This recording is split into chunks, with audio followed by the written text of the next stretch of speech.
எதிர்நீச்சல் சீரியலில் தலையில் அடிபட்டு மருத்துவமனையில் அனுமதிக்கப்பட்டிருக்கும் ஈஸ்வரிக்காக கொற்றவை வீட்டில் விசாரிக்க செல்ல அங்கே இந்த வீட்டில் இருப்பவர்கள் யாரோ தான் ஈஸ்வரியின் கழுத்தை நெரித்து தலையில் கடுமையாக அடித்திருக்காங்க அப்படின்னு டாக்டர் சொல்லியிருக்காரு.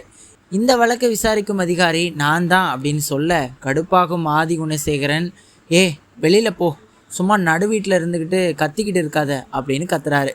அப்போது கொற்றவை, இப்போது அமைதியாக போகிறேன், அடுத்து என்னுடைய விசாரணை வேறு விதமாக இருக்கும் அப்படின்னு சொல்லிட்டு கிளம்புறா. இந்த நிலையில் ஜனனி, நந்தினி, ரேணுகா அனைவரும் வீட்டிற்கு வந்து இப்படி அநியாயமாக ஈஸ்வரி அக்காவை கொன்னுட்டிங்களே அப்படின்னு சொல்லி கத்துறாங்க. அப்போது குணசேகரன், யாரை சொல்கிற நீனு?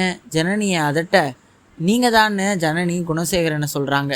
உடனே குணசேகரன், ஈஸ்வரி இந்த நிலைக்கு கொண்டு வந்தது நீ தான், நீயும் புருஷன் கூட ஒழுங்காக வாழாமல் அடுத்தவர்களையும் வாழ விடாமல் பண்ணிக்கிட்டு இருக்க, இந்த கல்யாணம் நடக்கக்கூடாது என்பதற்காக நீ தான் ஈஸ்வரியை அடிச்சிருக்க அப்படின்னு சொல்ல அதிர்ச்சி அடைந்த ஜனனி, என்னது நானா?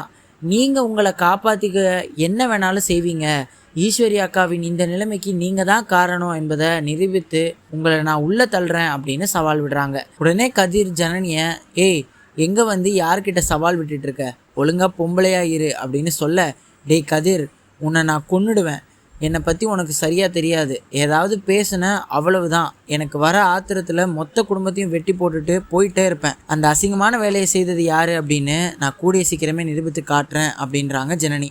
இதையடுத்து என்ன நடக்க போகுது அப்படின்றத பொறுத்து தான் பார்க்கணும்.